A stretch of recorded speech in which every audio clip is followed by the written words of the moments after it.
My name is Njideka Akunyili Crosby, and I am an artist. My name is Tsitsi Dangarembga. I am a writer and a filmmaker.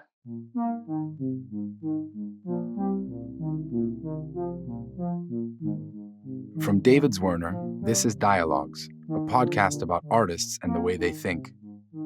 That I was so nervous that if I was centering a Nigerian experience, would people get it?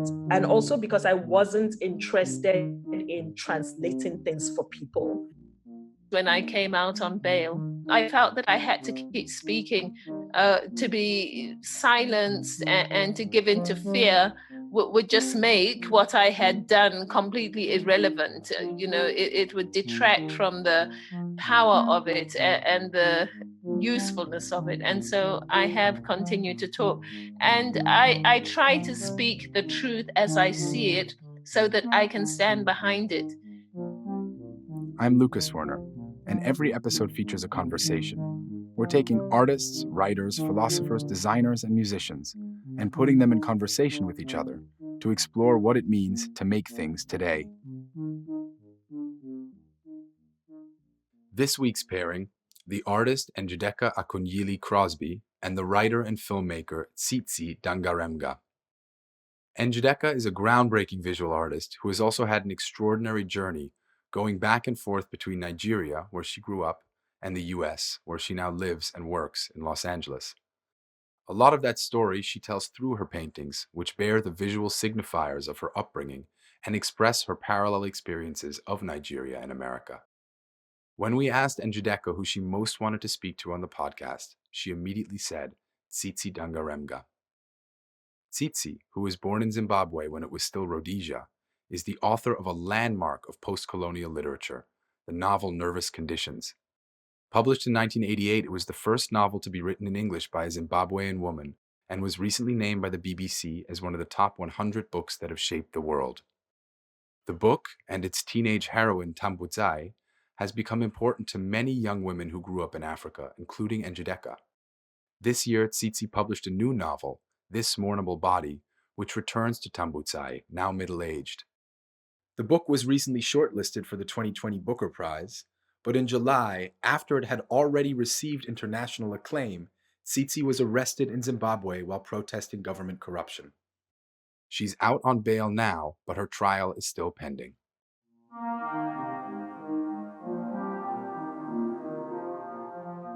Njideka and Tsitsi, thank you so much for coming on and being part of this conversation.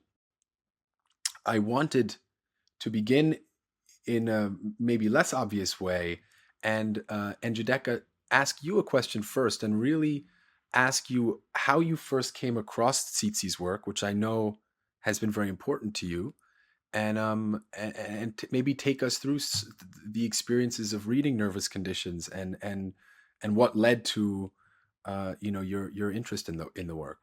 I actually came to Nervous Condition late in life, given that it was one of those books I felt lots of people in Nigeria who were into literature read. A friend of mine from Yale, Nancy Mutiti, had a reading group that was based in New York, and the members were people from various African countries living in New York at that time.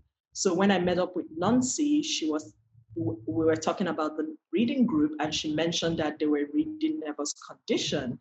And I said, oh, I know that book. And so I got my copy and I finished it in a couple of days. And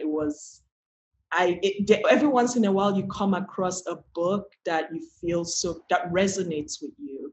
I was just blown away. I just felt like this is what I want to do with my work, but this is just so rich and deep and complex. And it just set the bar for me for where I felt my work could go, my narratives. And it was just like a work that was very unapologetic about the people it centered in storytelling and in the narrative. And so I just, I couldn't stop talking about it after that. I made my husband read it. And then of course I ordered the Book of Not immediately, which I read, but it stayed with me since then. I've gone back to both Nervous Condition and the Book of Not a number of times since then.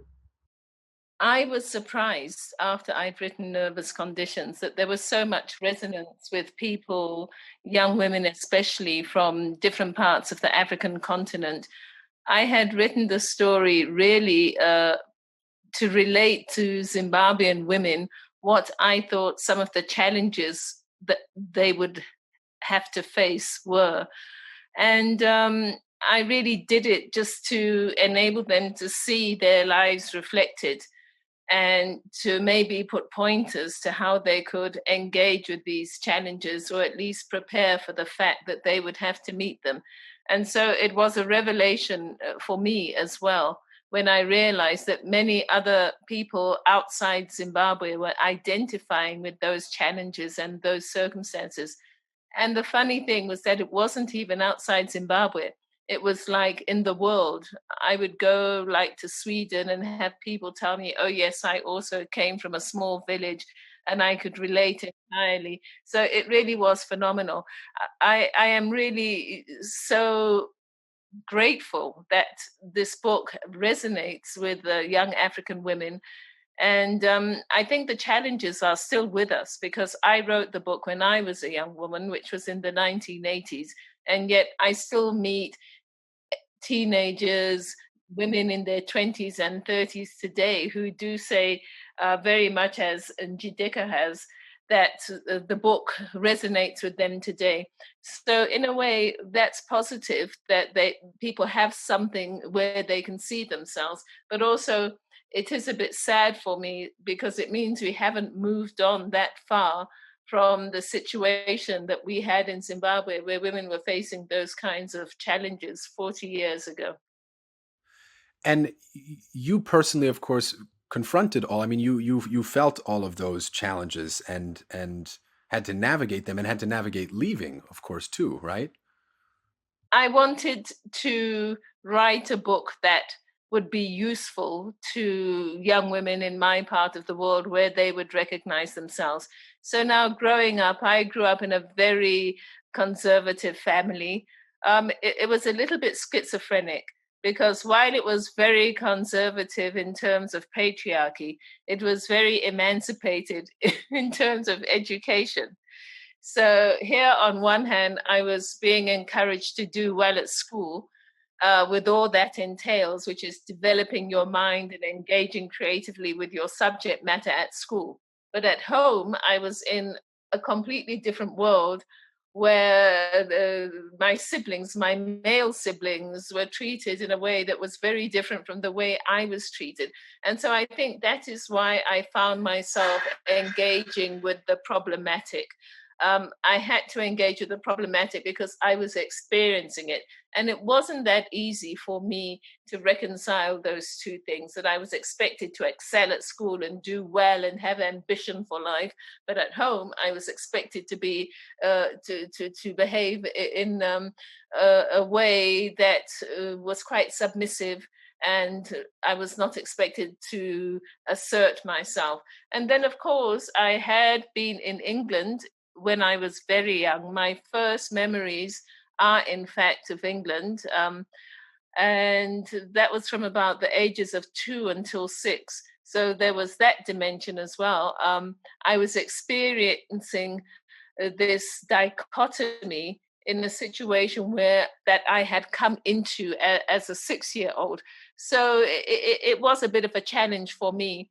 And what I did see when I was growing up in the 1960s, and as I began to reflect on this, was that the society was gradually going in that way. So I realized that more and more young women would be facing those kinds of conflicts. And those were the kinds of issues that I wanted to put into the book. So, and Njideka, this is maybe a hard question to answer, and certainly we can turn to something else, but to grow up where you grew up, stop through in Lagos, end up going to Swarthmore in the United States, and then finally at Yale in an MFA program. And I'm curious if you could describe a little bit, even just in general terms, if you think back on that journey. Kind of like what Tsitsi mentioned for herself. My family has always been very big on education. Um, I mean, a story I had, I remember being in my first year grad school at Yale, and Peter Halley came in and said something like, "Oh my God, your parents must be so proud." And my reply was like, "No, this is expected." Like this is what you're meant to do. This is not like the shock. Because my dad was a surgeon, my dad is a surgeon, my mom had a PhD in pharmacy. So education has always been big in my family. We were expected to do very well at school.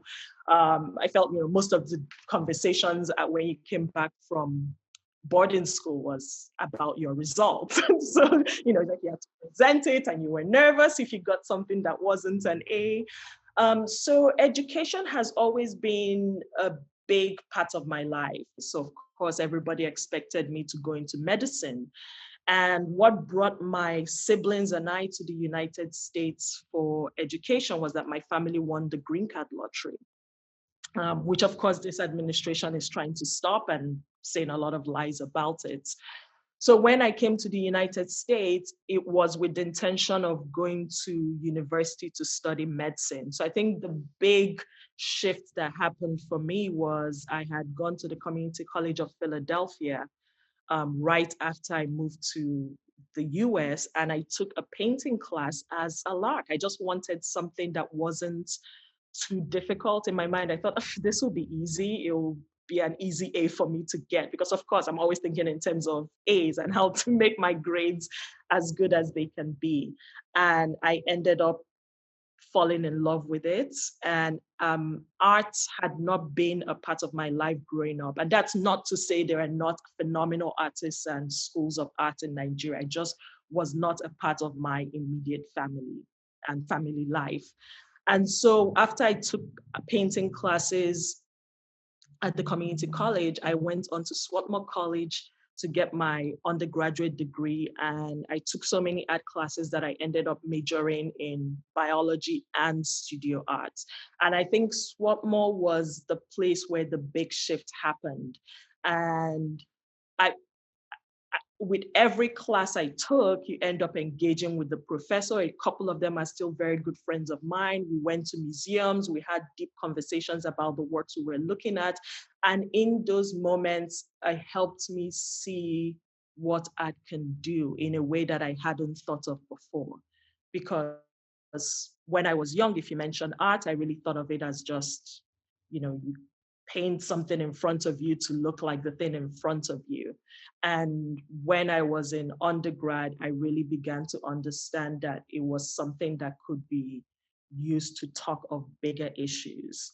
And I think once that understanding started coming, I began to see a path for what I could do with art in talking about things that were important to me. So at that point, I also realized that Nigeria, as I knew it, wasn't really known to people around me.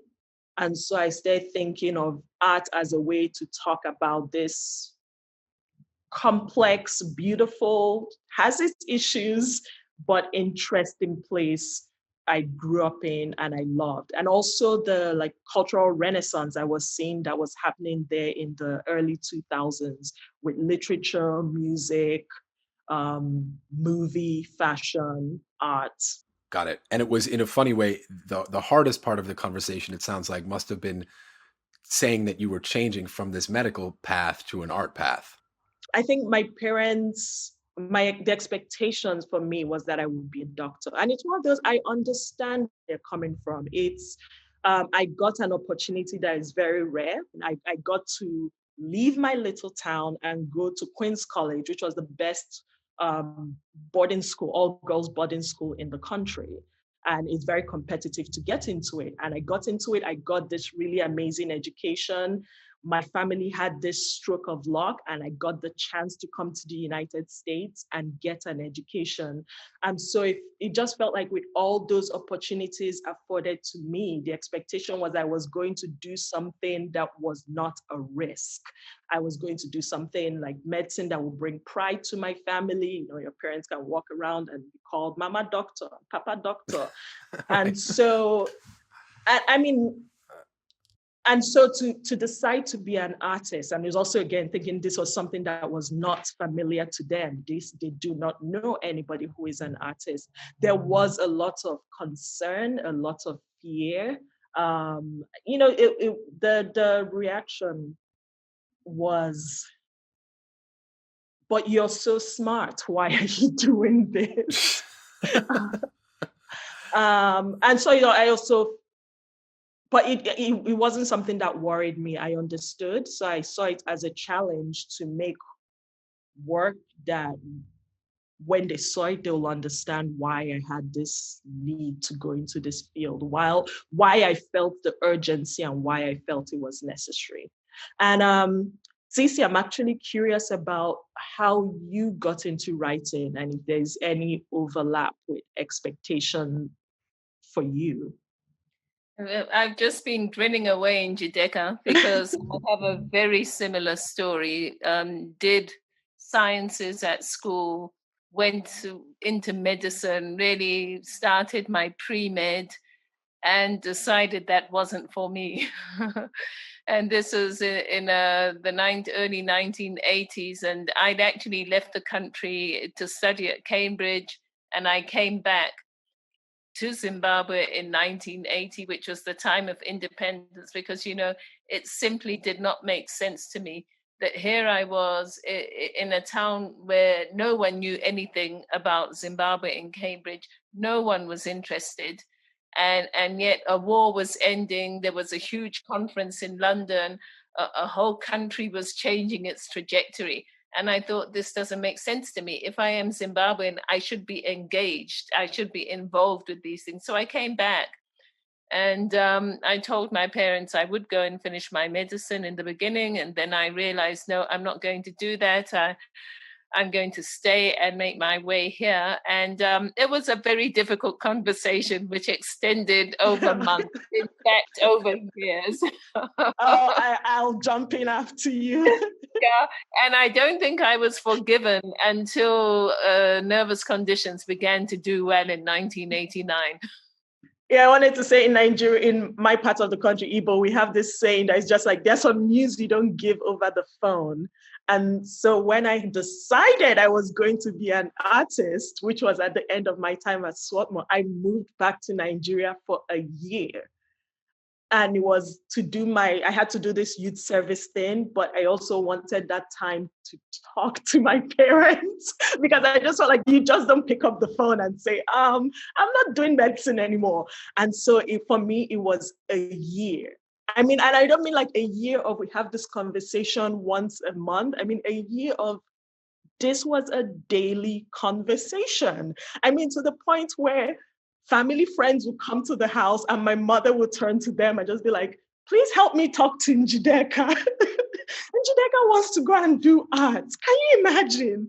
Please tell her that nothing beats medicine. And then I just had to like sit down and smile and take it all.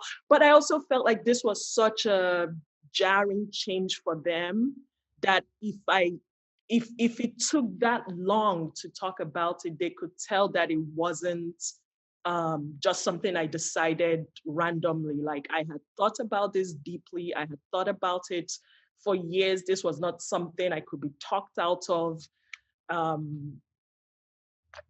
by one big family conversation. And I think in terms of being forgiven, I was in Lagos a couple of years ago, like 3 years ago, for a talk, and my dad was there. And it was actually very sweet because he got up, he asked the person doing the program if he could give a speech. And I thought, oh no, my dad loves speeches, this will be very long. But he got up and it was so sweet and sentimental, but he pretty much like publicly apologized. But he said he was talking to the parents and saying, don't do what I did. I was very angry when she said she wanted to do art and I tried to talk her out of it.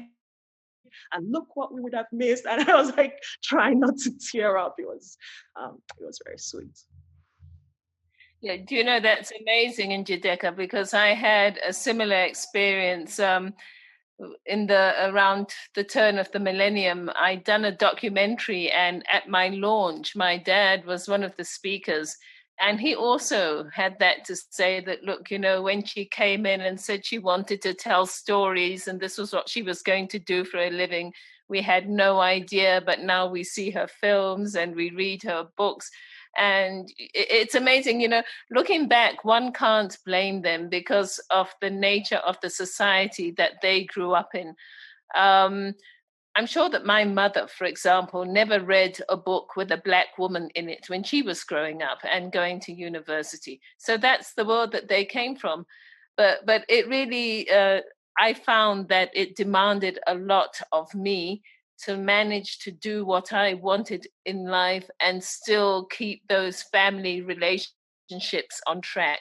But, these are the courses we have to go, the courses we have to traverse in our lives, and all's well that ends well.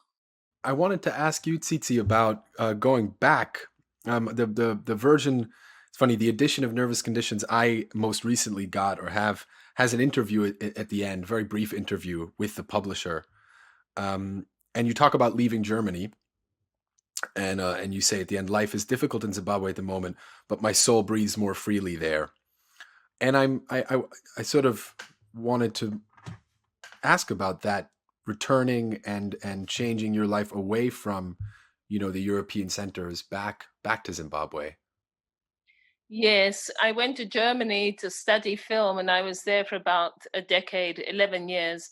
And then I decided to come back with my family because I also wanted my children to have a Zimbabwean experience, know where their mother came from, meet the family here, learn the language, and that kind of thing. But on the other hand, Germany was a relief in a way because I had wanted to get away from an environment that was so informed by colonial past. And so when I was in Germany, it was the time of the reunification, and none of those issues were at the fore. So that was really good for me. But on the other hand, it meant that there really wasn't a space for people like me. We just didn't feature in the national discourse, in the national imagination. And my German never became very good because I just learned it on the way as I went to school. And so there really wasn't a life for me in Germany. And then again, I came back similar to what happened in England. I came back when Zimbabwe became independent from being Rhodesia. I came back in 2000, which was another critical moment in Zimbabwe's history with the land reform. And it was the end of a period of history that had been determined by the agreement in England in 1979 that led to independence in 1980. So we'd had 20 years, and the constitution was being changed completely, and there was a lot of upheaval. And again, I also felt that there's no point in being away from my country and just being a spectator, especially in an environment where I am not particularly relevant. And I kept on seeing footage on German TV about what was going on in Zimbabwe. And I felt, I can't live on these interpretations. I need to witness this for myself. And what I've seen is that my writing is a lot of witnessing. I think this comes from a situation where I do travel abroad a lot, even up until now, and people don't know. So people get their news from other sources, which are not direct sources. And so it was really important for me to put something else out there that witnessed from within. So both times it has been a celebration to come back, even though it might have been difficult and there might have been challenges. And of course, now in Zimbabwe, the situation is extremely sad. The repression and depression and misery resulting from an economic decline really just continue to increase by the day. And I might have said my soul breathes more freely here. I would say my soul breathes more sadly here now, but it does breathe. This is the thing. I do feel that my soul breathes. And I feel that this breath that I have here is part of the whole being of the nation. And that for me is very important. I did read that interview, and that sentence about my soul breathes freely. I just, every once in a while you read something and it's as if somebody took the words out of your heart and put it in print.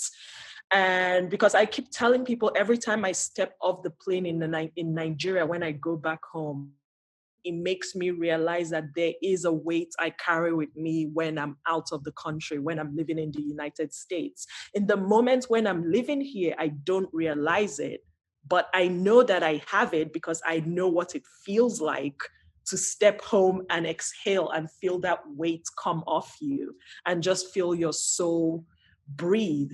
And so for me, I've been thinking a lot the past month about moving back to Nigeria, and for reasons that are similar to some of the things you've said, which is I'm at that point where I've been in America long enough that I'm beginning to feel like a spectator in my relationship to Nigeria, which has always been so close to me, and also feeling like it's very hard to get to know the country from here, because it's such a vibrant space that is constantly changing. And it's hard to keep up with the change if you're not living there. I try to go home a couple of times every year. Of course, this year has been an exception and I've not gone back this year, but also I've not gone back for long intervals the past few years because I had little kids. But what's happening is I notice that every time I go home, I'm more removed from a space I used to know so well. You know, the slangs are changing, the hot places to go are changing. I mean, those seem superficial, but if you're using it as a marker. And I'm just getting to a point where, it's just, I'm feeling more homesick than I have in a while. And also, as you mentioned, having kids changes that. I talk to my kids a lot about Nigeria and show them the pictures I use in my work, and I talk to them about my upbringing, but it just at some point I feel like they need to spend an extended period there, and it's like get to experience the world their mother grew up in.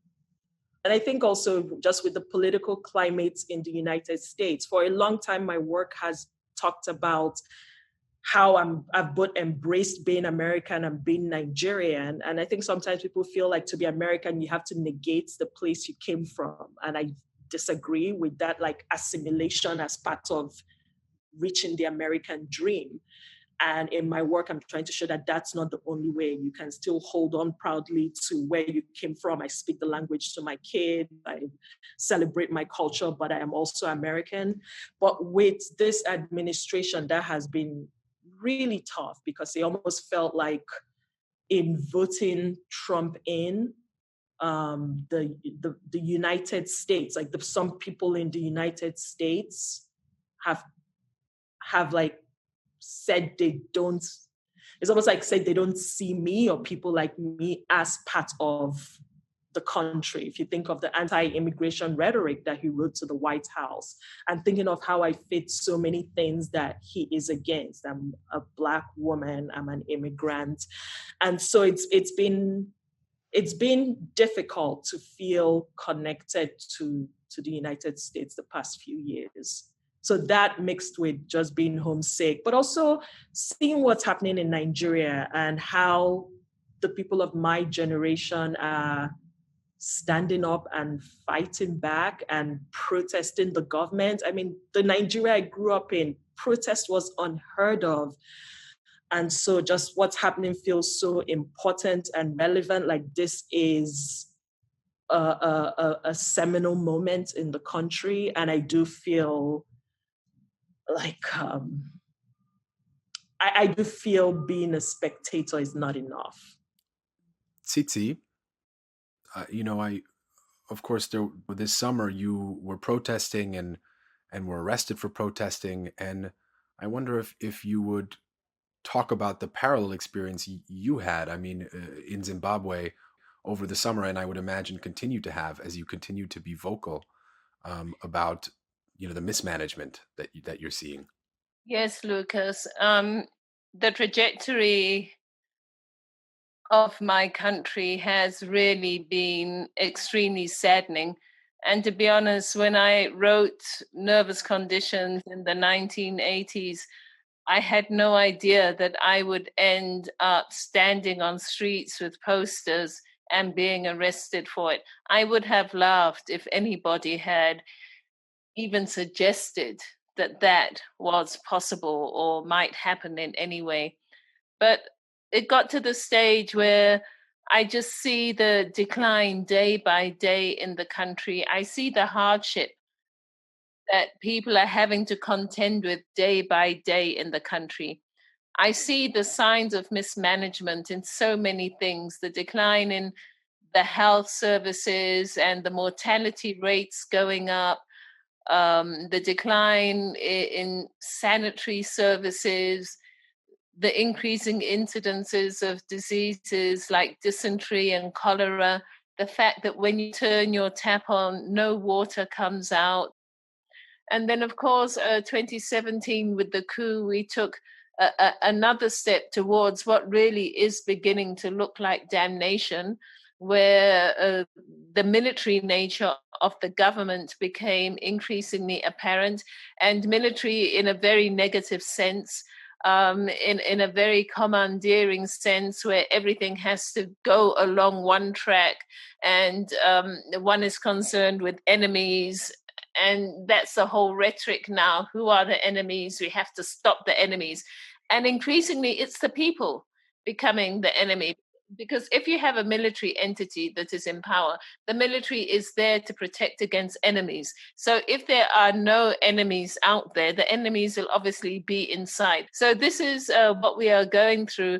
The issues with the currency, the fact that we don't have a Zimbabwean currency, and then they introduce other currencies and change things at will so that people have money in US dollars, and the next day they wake up, it's in some currency they have conjured up, which has no value. So my mother, for example, died a pauper because she had money in the bank. She had saved all her life. And suddenly they changed the currency. So it was devalued and became absolutely valueless. And, that's happened to a lot of the older generation in this country. They're absolutely destitute. And it looks as though the authorities do not care.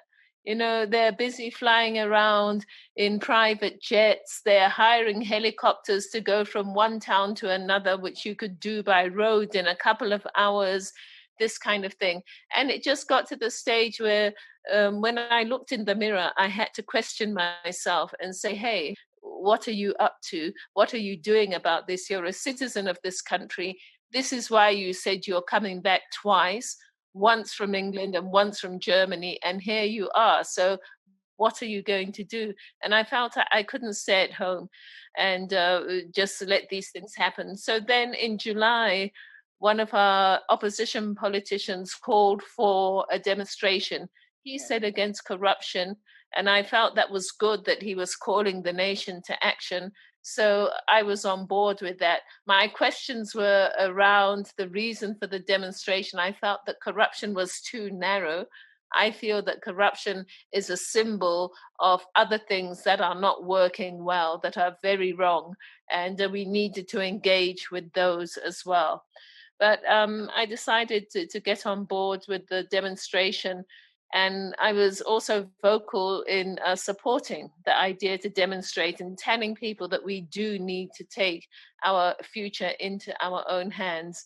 And then I think the authorities must have realized that there was a big reaction to this call, and people did want to go out, even though it was during a time of COVID. So we had COVID regulations that that curtailed movement, so you could only move certain distances.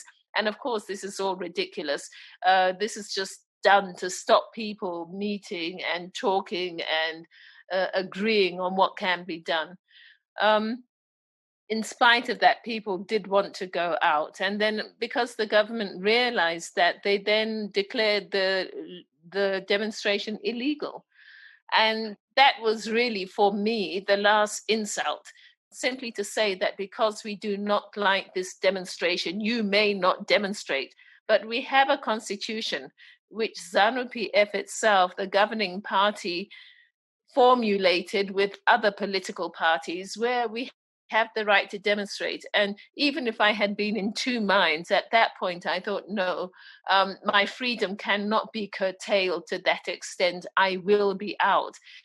So I did ask whether any women would want to demonstrate with me, because I feel that on the whole, Zimbabwean women have been silent.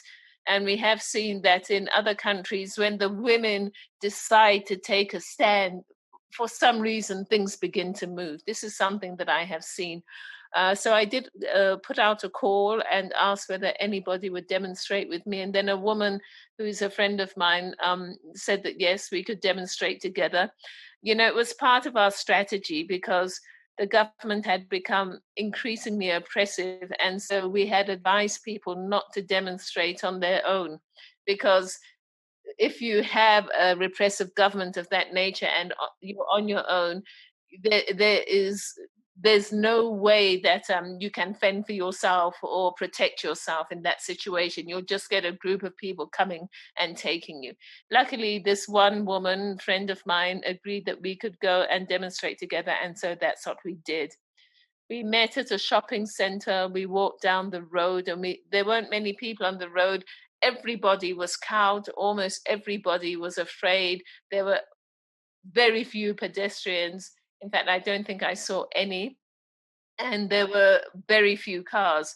So we felt that demonstrating at that place would not have the impact that we wanted it to. So we walked down the road to an intersection where people coming from all directions would see us. And that's where we stood. And we had a couple of people come up and just film us. I'm sure these were state agents, and that their videos will be used against us. We were just standing by the roadside, and then a state car came by and did a U-turn, and somebody got out and spoke to my friend. And then the riot vehicle, a whole riot vehicle with about 20 policemen in riot gear inside it, came down the road, and we were told to get in.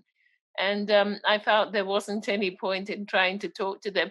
I mean, honestly, if somebody sends a whole riot vehicle to arrest two women, that's not a situation where you can talk sense.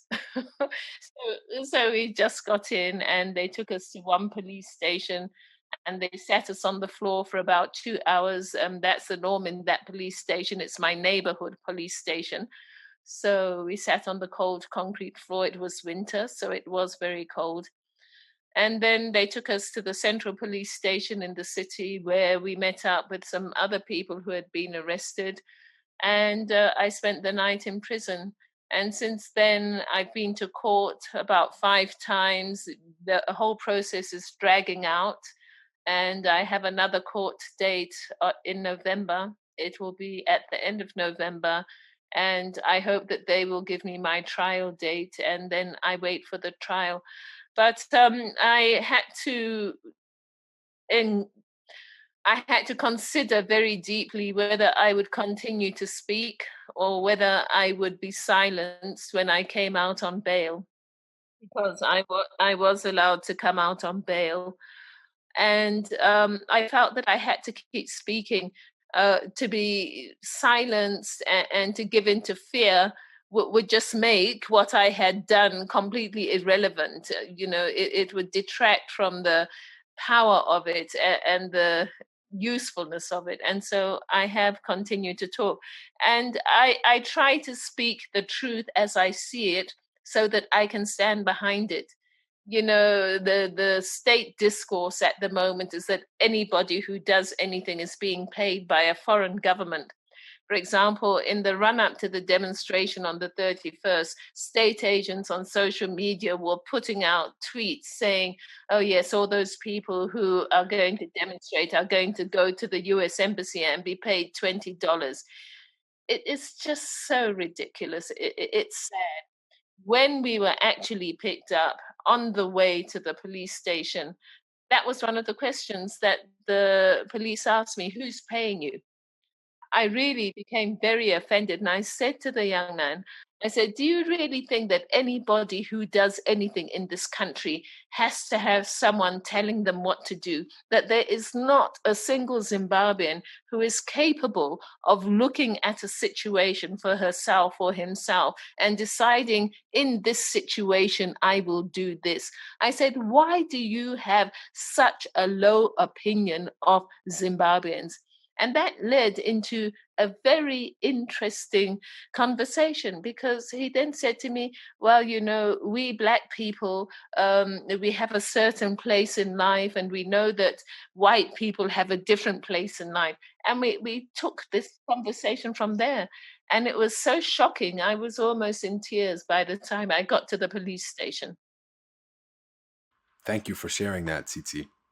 Yes, thank you. You know, I haven't actually spoken about that in public before because I've been concerned, but it's such a deeply moving and saddening thing that here we have a state that talks about Black emancipation, and yet that is what they're teaching their young people, to think that they do not have the same value as human beings as other people. And, you know, we are talking, you are in the United States, and I think that it was a story I wanted to bring into this discussion because the issue of color and the way the results of race can actually form the person are really not very well understood. And some people in the United States might look at a country on the continent here in Africa and think at least they have independence, at least they have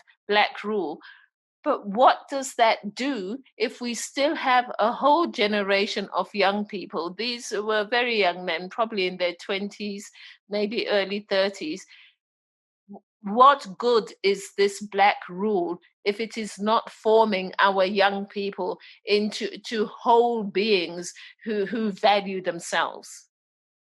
You're so right. And it's such a, it's like my heart is sad and heavy hearing this, but also knowing it's not just in Zimbabwe.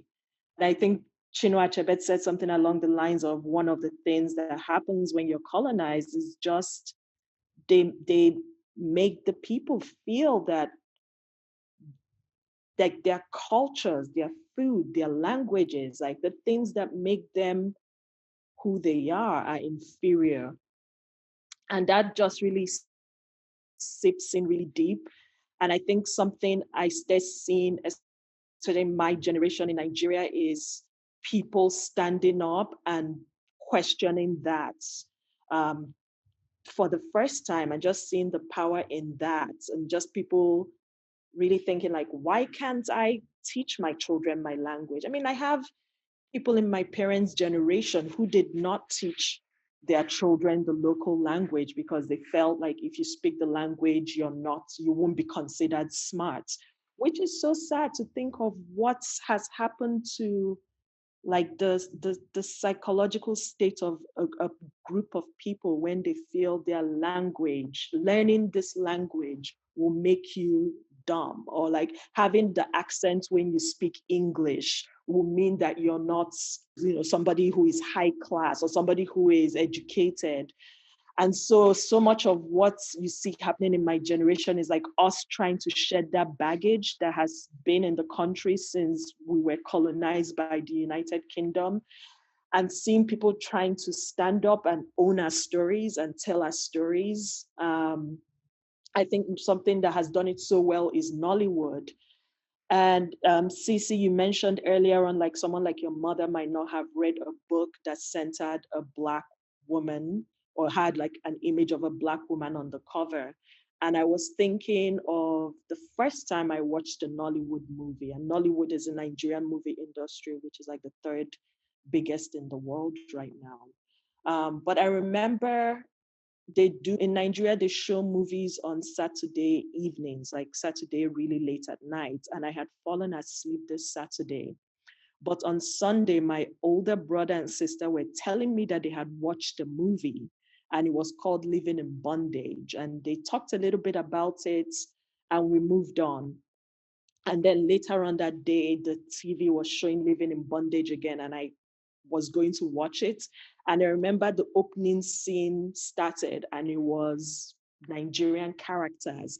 And it's one of those things that is hard to explain, but I remember looking at the TV and just being confused. Like, maybe there's a mistake in the program. Why are these characters on TV? I couldn't even comprehend that a movie could be made by Nigerians, centered Nigerians, told as stories. And that was such a, oh my God moment for me, because it was the first time I had ever seen us centered that way. I'm just saying, like, I think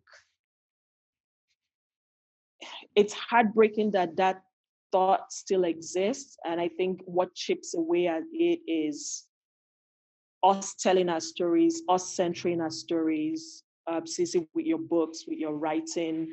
And also what I wanted to say, I should just, I'm in awe of you going out to protest. I remember when I saw the news that you were arrested, and I was talking with my husband about it and trying to convey just my awe to him, or just how impressed and blown away I was that you went out to protest. And I was trying to explain to him that protesting in a country like Zimbabwe, at least looking at it through my lens as a Nigerian, like protesting there is not the same as protesting in the United States.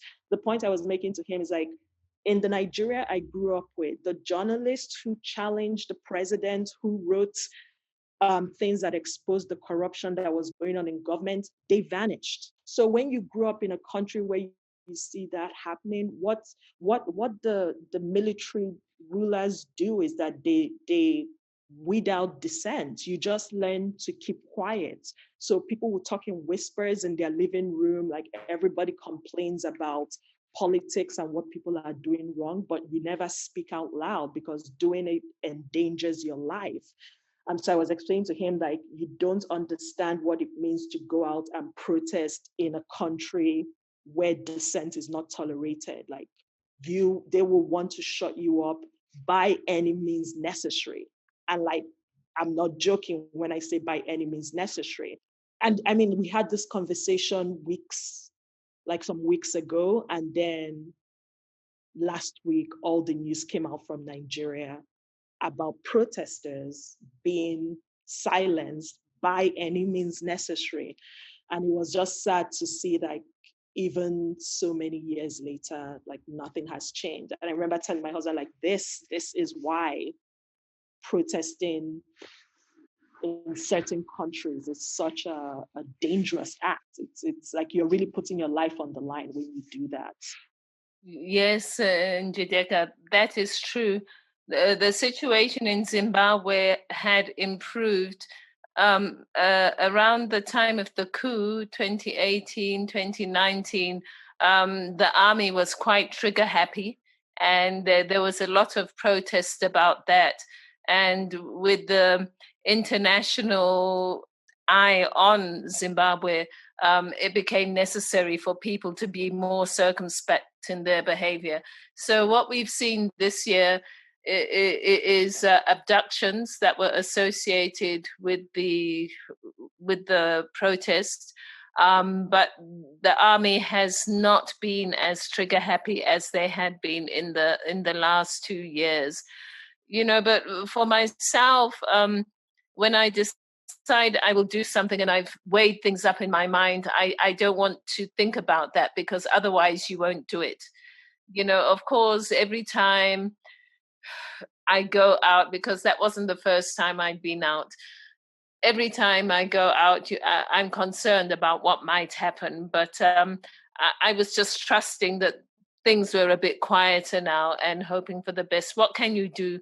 Otherwise, you would never protest at all. I was also very fortunate that that protest happened just after my last novel, This Mournable Body, had been longlisted for the Booker Prize. And so that had been a few days before.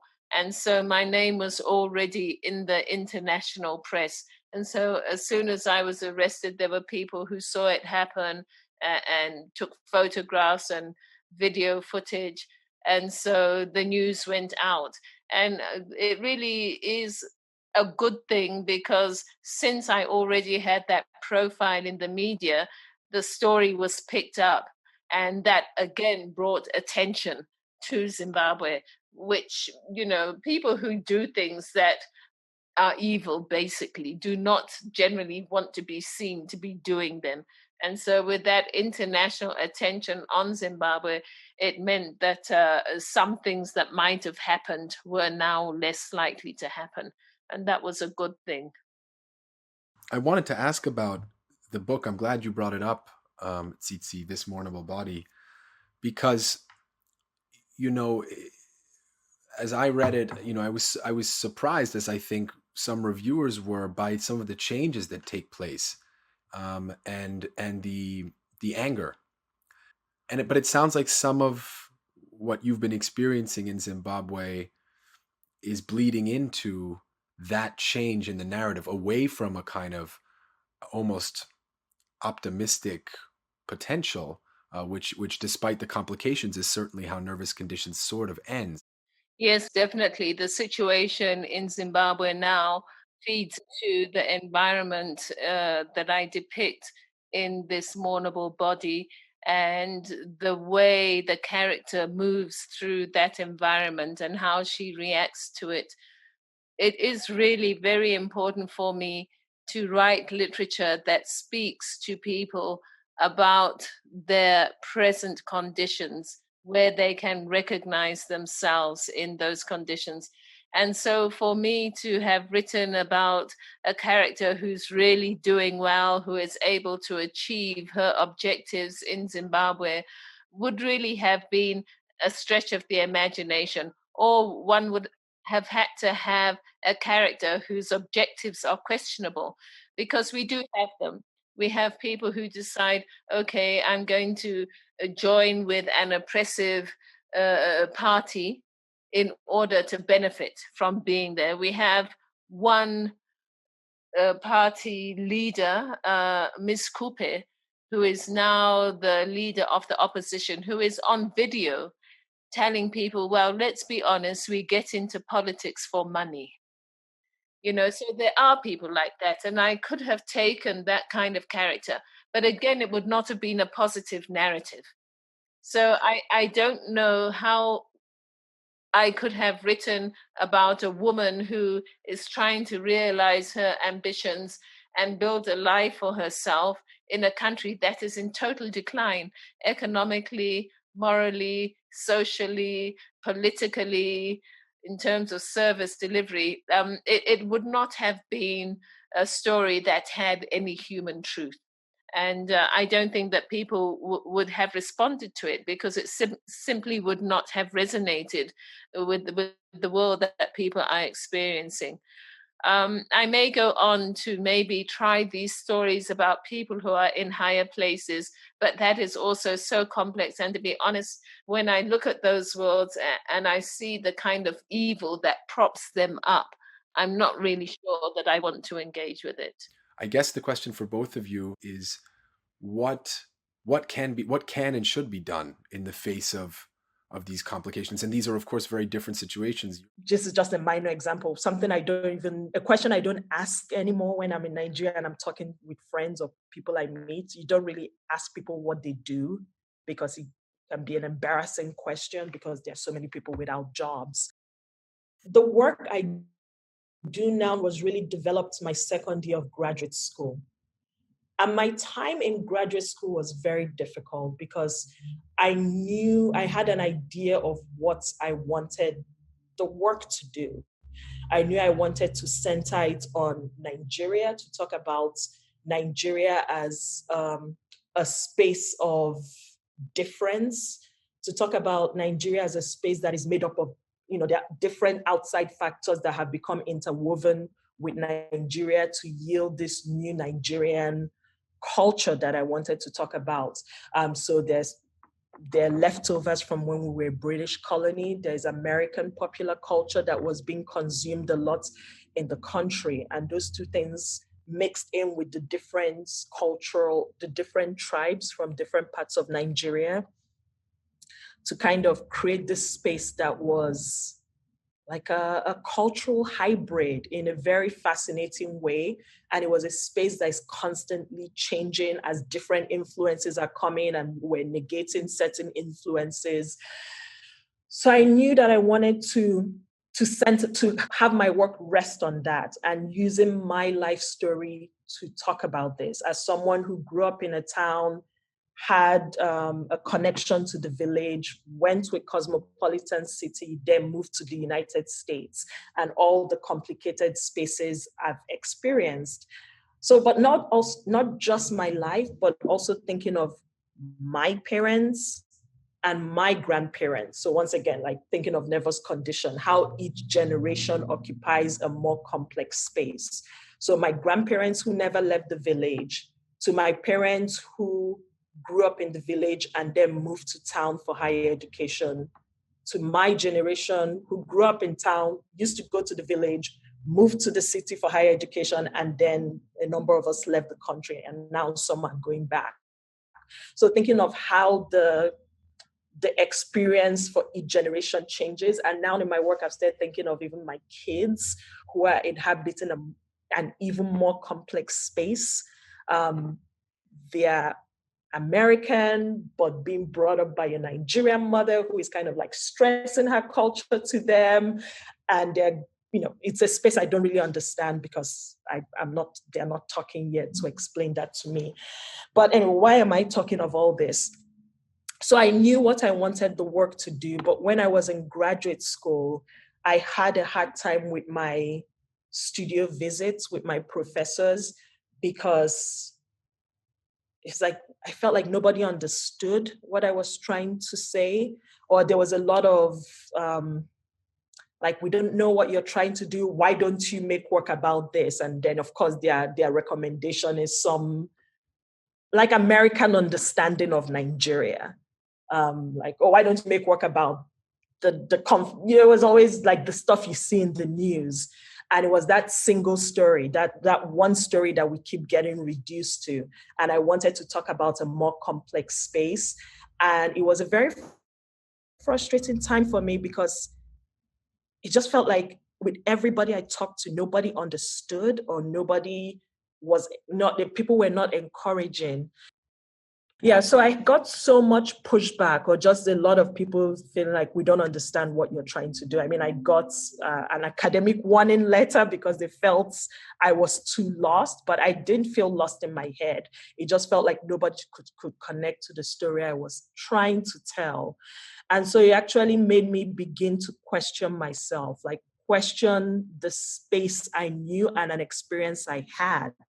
Like, if nobody is understanding my interest, am I making this up? Do I not know what I'm trying to say? Is this not a relevant story? And I think what nervous condition did for me. So one, it was like, oh my God, this is someone that is doing something similar to what I want to do. They're telling a story from a space they know. And this is valid. I mean, it was just something that simple, like the story you want to tell is valid, was so important to take away from that. Another thing that was very difficult for me to come to terms with was that I was so nervous that if I centered a Nigerian experience, especially since I was living in the United States, my art would be shown and consumed in the United States.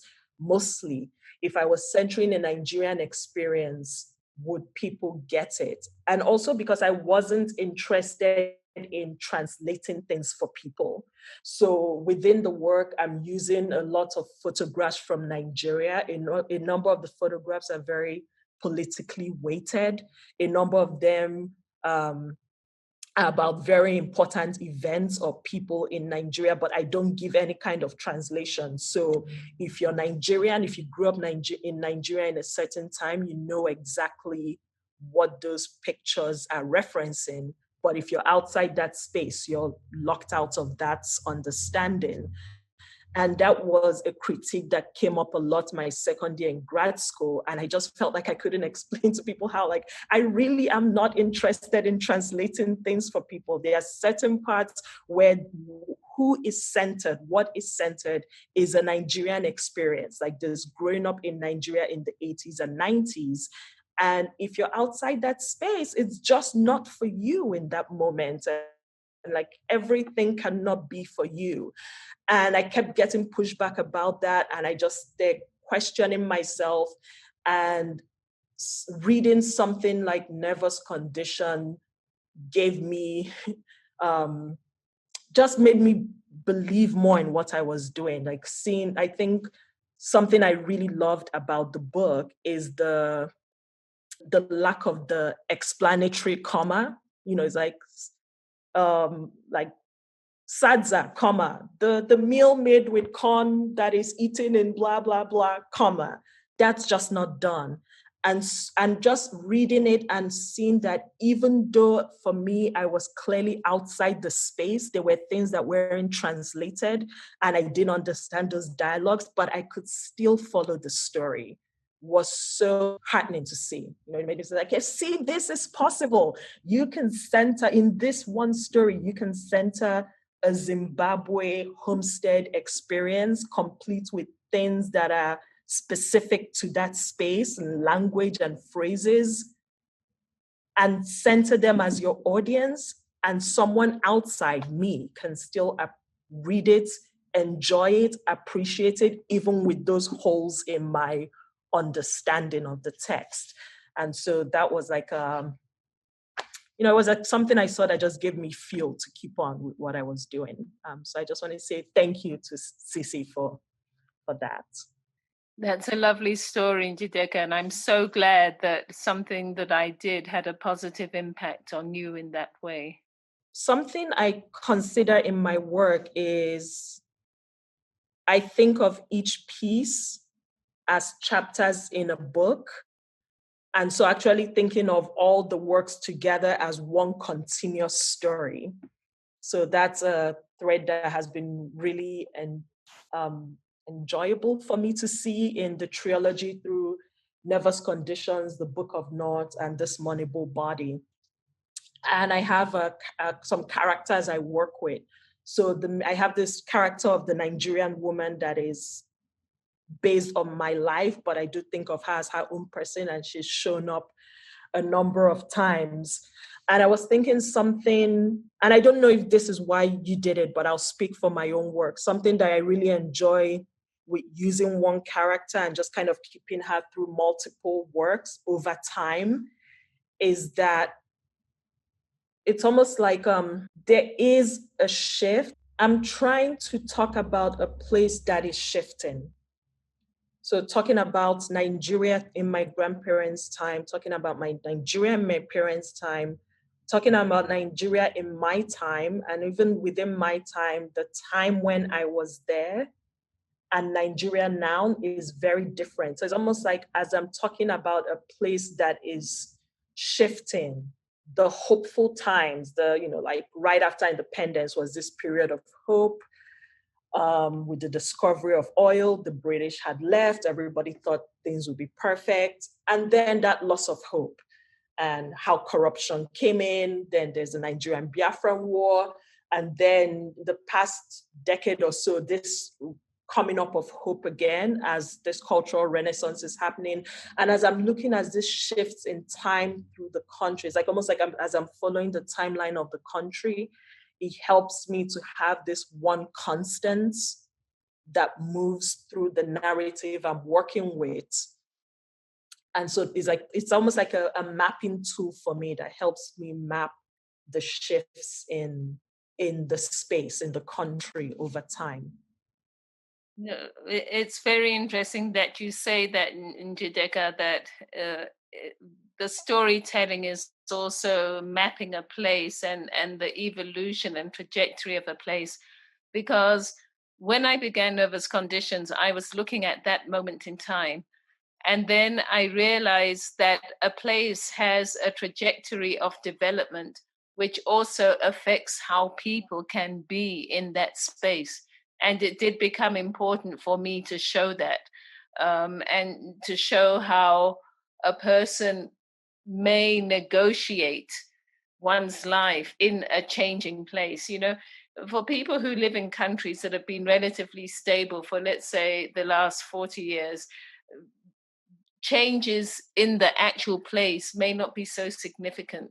But for somebody like me, I have lived through the end of colonialism, as you say, that joyful, hopeful time, independence, and then the changing of that into a downward trajectory that I call a lowest common denominator society. And I have to be concerned with those things. I cannot pretend that they don't exist and impact how people can be. So I definitely do also map the changes in the place through the ways that people move through the space and react to it. Yeah, that's so beautiful. My one question was just a personal curiosity. Is in the new book, this Mournable Body, the point of the storyteller changes. And I'm wondering if you're interested in talking about the craft decision that came into that change.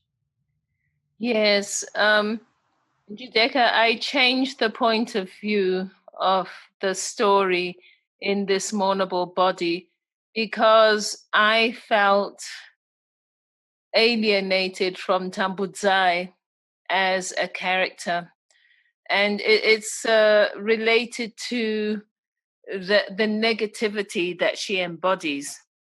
And there were two aspects. I felt I personally do not want to embody that negativity. It reflected things that I wanted to talk about, but I didn't want to embody them myself. And then I also felt that if I did embody this kind of deep negativity that she has fallen into, that has come to her from her country in decline, what would that experience be like for the reader in the first person? And I also felt that it probably would not have been a positive experience for the reader. I would have had to have told the story differently, but I wanted to plumb the depths of that negativity. I felt it was important. So I had to find a way of telling a story that is so full of energy, that is not happy, in a way that it didn't pull the reader right into that world, but allowed the reader to be part of it. And so that's how that second person came up, because I thought sometimes when something happens to a person, that person will go to someone else and start saying, oh, what happens when we do that when we speak. We use that second person sometimes to talk about things that have happened to ourselves. And so that then was the solution for Tambudzai, who had been speaking in the first person before, to tell this story. The last thing I wanted to talk about was, I had mentioned earlier how I was making work that centered my experience and my life in Nigeria, but something that has kind of been in the fore of my mind, especially kind of like reading Nervous Conditions and the Book of Not and this Mournable Body again, is how, even though I really feel like I'm centering the narrative I know in the work, being aware for myself that there is a part of it that has been like shaped by living in the United States. And I'll explain better. I think just when I decided to make art, so I had moved to Nigeria for a year to have the conversation with my parents, and I came back to the United States and I went back to school. I went to art school and I've been doing art since. But I was trying to develop what I wanted the work to be. There was also a part of me that was very angry and frustrated by how I felt people perceived Nigeria.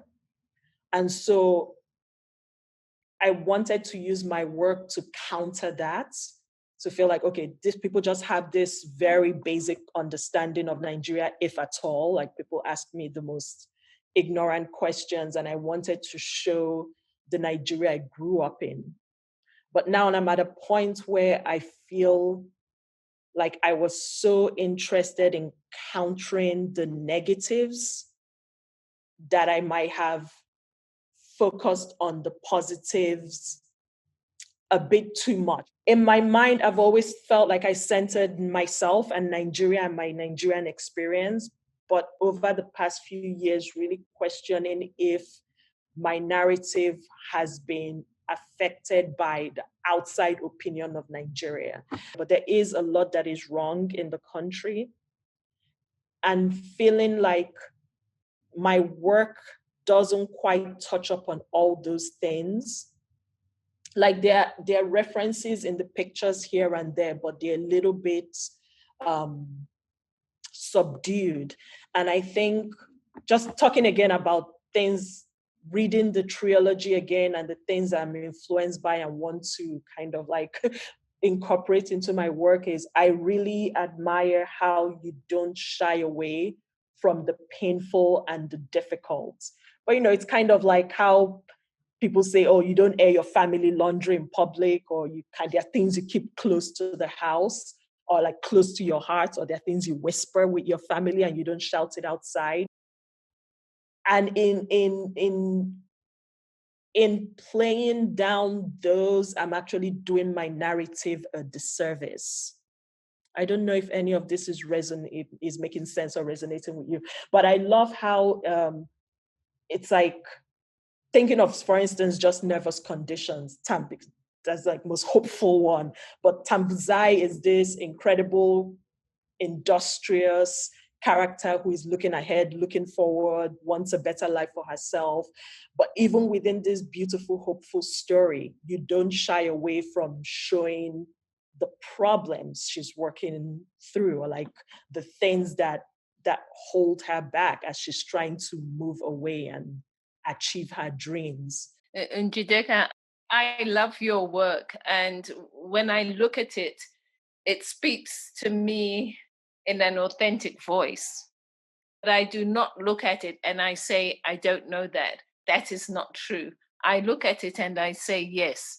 So I think you're presenting another reality. And as an African, I am glad to have someone depicting that side of our life with love and compassion as well. But then there's also the fact that Zimbabwe and Nigeria had different kinds of colonial history. And the kind of settler colonization that we had in Zimbabwe was a very degrading kind of colonization, where very little of our own indigenous culture survived. So it is very difficult for people to celebrate their own old ways of life. We have this imposed on us from the top, where the government says, now we have to look at this and now we have to look at that. But it isn't really endemic in the people's lives anymore because of that colonial situation. Then there's something else also that for me is very important when I think about this, and I have to gather my thoughts also. The kind of civilization that we had in Zimbabwe pre-independence was not continuous like it was in West Africa, where people can go back over their dynasties and relate their history. And again, I think that's because with no settler colonization, there was a bit more continuity. But even apart from that, you know, we had Great Zimbabwe around the 15th century, and then that civilization disappeared. And it is said that people don't know what happened. You know, so we have a lot of discontinuity in Zimbabwe, and this affects who we are. We don't really know who we are. We can't look back to say, yes, this is the vibrant, happy, productive side of Zimbabwean culture. We had it very, very briefly for a few years after independence. You know, if you look at Zimbabwe after independence, the writers were in the country. Now they have gone. There are very few practicing writers left in the country. People are now outside the country. And so I think we have a very different current social situation. And I would just say, please continue with what you're doing. Speak about the things that you love, that give you joy, that you want to say, yes, this exists also. I think it is absolutely what you need to do. And I thank you also for it, because I feel that when I look at your work. Oh, thank you. That's so good. I've been thinking of it's like Black joy. Celebrating Black joy is important. Celebrating Black love, Black accomplishments, Black history.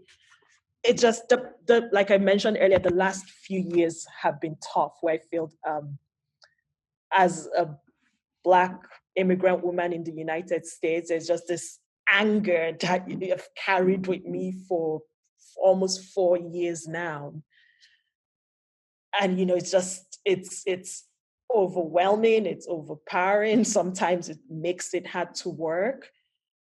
And I've kept that quite separate from my work, because I almost feel like if I let it in, I don't know if I can control it, or that I'm just like scribbling obscenities on a piece of paper. But also wondering if there are ways to make space for it, since it's such a part of my daily preoccupation. But I want to say thank you, and you're right. I do want to preserve this celebration of Black joy that I love to do. I love the country I grew up in, the good parts of it, and I like having the chance to share that with people. And Njideka, I'm sure the other aspects of being that are important and powerful within you will find their way at the right time. So it isn't an either or. It's a process of unfolding and coming into being. So even as you talk about the anger, this is something that you will inevitably, I am sure, begin to grapple with in your work. And since you cannot but produce beauty, we can expect great things. Thank you. That feels like a beautiful note to end on. And I want to say, Tsitsi, thank you so much for your time, for your work. Thank you so much. It's an amazing thing for me to have a platform to speak about these things, my work and the situation which informs my work. Good luck with the Booker Prize. Yeah, that's very true. We're all rooting for you. I tell myself it's a 1 in 6 chance, so just keep cool and we'll see what happens. Dialogues is produced by David Zwerner. You can find out more about the artists on this series by going to davidzwerner.com/dialogues. And if you liked what you heard, please rate and review us on Apple Podcasts or wherever you listen. It really does help other people discover the show. I'm Lucas Werner. Thanks so much for listening, and I hope you join us again next time.